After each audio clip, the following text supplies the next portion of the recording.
Bueno, Javier Ruiz, que ya casi es un amigo de la casa, está en línea desde La Haya. Vamos a conversar con él al respecto de una cuestión central que me viene comiendo la cabeza. Javier, buen día, ¿cómo te va? ¿Cómo estás? Buen día, José Luis, un gusto saludarte. Bueno, ¿Cómo estamos? bien, bien. Lo que quiero interrogarte es lo siguiente, ¿no? Hemos conversado sobre la situación de violación de los derechos humanos en Formosa, las situaciones que pueden devenir. Sí. Y me pregunto si estas decisiones que ha venido tomando el gobierno en cuanto al tema de provisión de vacunas y la elección de sectores militantes para ser vacunados, el último escándalo es una jovencita, no sé si de 18 o 21 años, porque difieren las fuentes, muy linda, permanentemente pegadita ahí al intendente con licencia de Avellaneda, Jorge Ferraresi, que fue vacunada, se muestra ella orgullosa, abrazada a Ferraresi con su cartón de vacunación, y el abandono de los adultos mayores, que ya el defensor de la tercera edad, Semino, viene denunciando como un intento de dejar justamente expuesta a la población más sensible. No podrá abordarse en el criterio de una violación de los derechos humanos básicos y esenciales, que es la protección de los adultos mayores, ¿no? Sí, a ver, creo que hay que distinguir dos cuestiones. En primer lugar, la cuestión de los adultos mayores es una clara violación a los derechos humanos. Hay cierto abandono de parte del gobierno en ese sentido, pero además hay otra cosa mucho más grave, que es, digamos, la política de vacunas del gobierno. Yo donde apunto siempre es cuál es la política en términos de transparencia del gobierno. Argentina en estos momentos ha adquirido vacunas Sputnik, vacunas Sinopharm y bueno, y otras. Todavía, a ver, creo que lo de AstraZeneca lo podemos creer, todavía no. Ha llegado una vez un cargamento de AstraZeneca Oxford a través de la mano del Sigma, pero lo que no termino de entender, a ver, nadie vio contratos, nadie vio en términos en qué condiciones el gobierno lo ha adquirido y en qué condiciones, digamos, tienen que responder. El otro día comentaba, digamos, a mí lo que me asusta, digamos, ¿por qué Argentina no está dentro del lote de países que negocian con Estados Unidos? ¿Por qué no le van a pedir vacunas a Estados Unidos que le dio a México 1.700.000 dosis de AstraZeneca Oxford, o Canadá que tiene el doble de vacunas? Digamos, más allá, uno entiende esa singular geopolítica del gobierno de casarse, entre comillas, con China, con Rusia, pero en términos de qué y por qué. Entonces, Argentina, ¿por qué no está negociando ni con Moderna? ¿Por qué no negocia con Johnson & Johnson? ¿Por qué no negocia con AstraZeneca nuevamente? ¿Y por qué no negocia con Oxford? Hay países que tienen vacunas para vender en estos momentos y Argentina no está negociando. Lógicamente, como todo, los laboratorios hacen su negocio, es el momento, es como cuando llega la Semana Santa, se vende el pescado en todas sus formas. Hay una pandemia, los laboratorios quieren tener su dinero, pero hay algo que debe saber el gobierno y la sociedad argentina.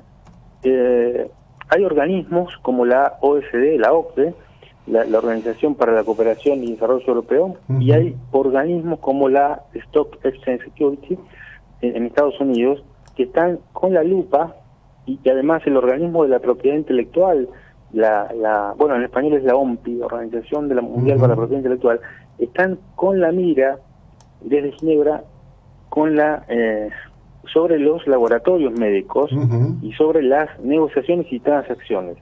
Si a eso le sumás que la ONU elaboró ese fondo COVAX, creo que se llama. Fondo COVAX. Exactamente. Digamos, los laboratorios no pueden hacerse los locos en términos de precios y en términos de costos. Lo que no entiendo es, en un primer estadio, lo que no comprendo y no se comprende es en qué condiciones y con qué razonamientos Argentina ha adquirido vacunas Sputnik y Sinopharm, y en qué condiciones el empresario privado amigo del gobierno, Hugo Sigman, ha ofrecido AstraZeneca Oxford. Nadie ha visto los contratos y no ha visto las condiciones. Ahora bien, si el gobierno, más allá de China y Rusia, abrió la puerta para el empresario amigo del gobierno, ¿por qué no abre la puerta nuevamente para Pfizer? Y además, y si seguimos forzando los argumentos, ¿por qué? A ver, creo que entre el 60 y el 70% de los pacientes COVID de Argentina, 60 o 70%, han sido asistidos y atendidos en hospitales y clínicas privadas en Argentina. Claro.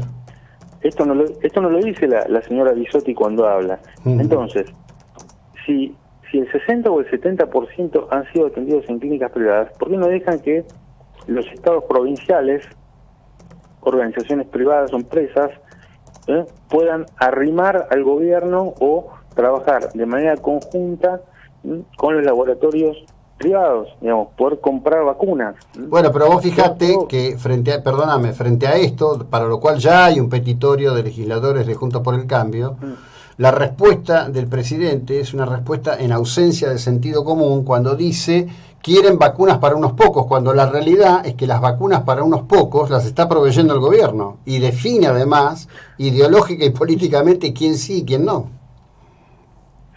Yo creo que hay una desconexión total con la realidad. Si el 70% de los pacientes COVID han sido asistidos y curados en el ámbito privado, quiere decir que el gobierno, esa cantidad de infectados y de gente que cura, los hospitales públicos del gobierno, equivale a un 30%. Entonces, quiere decir que ellos están mirando solamente ese 30%. Quien primero está generando una desigualdad es el gobierno al no aceptar un trabajo conjunto con laboratorios privados o con empresas privadas. Bueno, Velocopit creo que se ha cansado desde que empecé, desde los últimos, creo que sobre todo desde agosto o septiembre, cuando veía que el tema de vacunas se ponía muy verde en Argentina. Velocopit, entre otros empresarios, empezaron a hablar y empezaron a hinchar, y vos los escuchabas y vos decís, bueno, pero nada, ha pasado un año y me parece que es momento de abrir esa puerta. Es que no va a haber otra, digamos, yo no sé si va a ser hoy, el lunes que viene o cuándo, pero en algún punto no van a tener otra. Pero además vos fíjate lo que está pasando. En este momento ya comenzó la vacunación antigripal en farmacias, ¿no?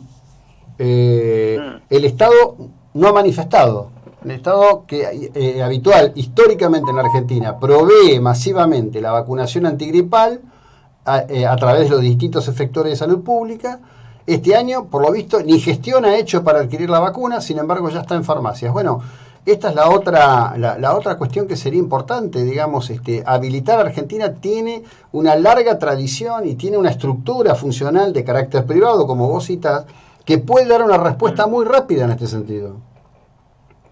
Exactamente. Mira, la experiencia, te voy a comentar dos cosas de los últimos días por acá en el norte de Europa. Más allá que hubo elecciones presidenciales y ya ha reelegido el Partido Liberal de Marruecos aquí, el premio a ese mismo gobierno que hace un mes se había tenido que ir por un escándalo con unos subsidios y unas asignaciones familiares. Bueno, ese gobierno ha reelegido por más del 35% de los votos por la muy buena gestión de la pandemia que han realizado aquí. Si a eso le sumás que en la semana de elecciones aquí en Holanda y otros 6-7 partidos en los últimos 10 días habían frenado la aplicación de Oxford AstraZeneca por los supuestos efectos adversos que había ocasionado, creo que en Finlandia, Noruega, Dinamarca, Austria y otros países más.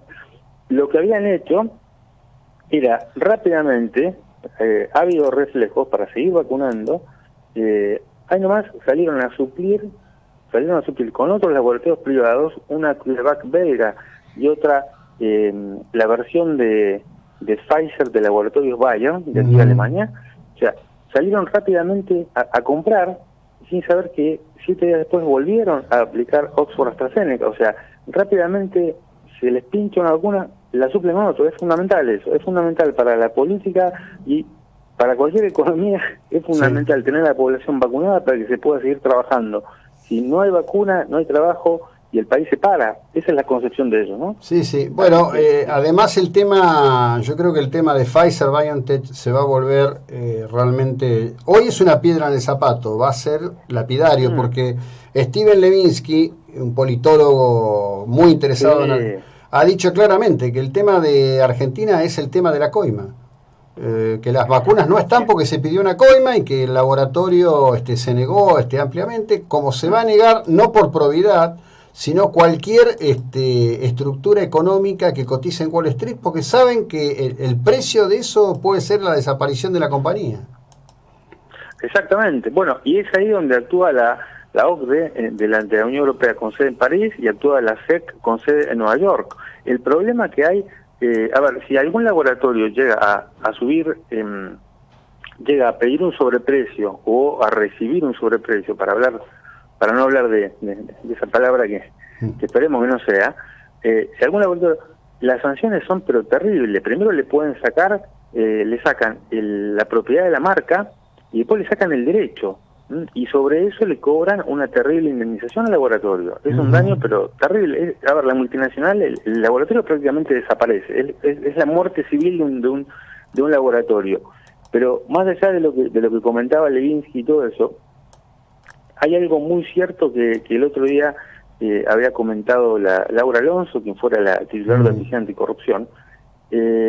No vaya a hacer cosa que Argentina, pensando mal, no vaya a hacer cosa que Argentina haya negociado con China y con Rusia temas de vacunas, porque los países no son miembros de la Convención Antisoborno. Sí. Lo cual no entran dentro del paraguas de la OCDE, como es la mayoría de los países europeos y eso. Básicamente, te resumo, hay 4 o 6 convenciones internacionales que aplica perfectamente a los derechos humanos, como el tema de la Convención contra la Corrupción entre ellos, que es del compliance, esto es de las normativas, de las buenas prácticas y de a los países que menos corrupción tienen. Bueno, lo que se piensa es que no vaya a ser cosa que Argentina haya negociado con esos países para no ser escrachados por si acaso. Por ejemplo, ¿qué pasará ahora? A ver, lo curioso y la razón y lo que nos va a develar nuestras incógnitas es ¿qué va a suceder ahora, José Luis? Si Rusia llega a incumplir el acuerdo con las Sputnik, ¿a quién le va a reclamar a Argentina? Esos supuestos acuerdos que nadie vio. Nosotros no vimos ni cláusula, ni la ley aplicable, ni la jurisdicción en esos términos.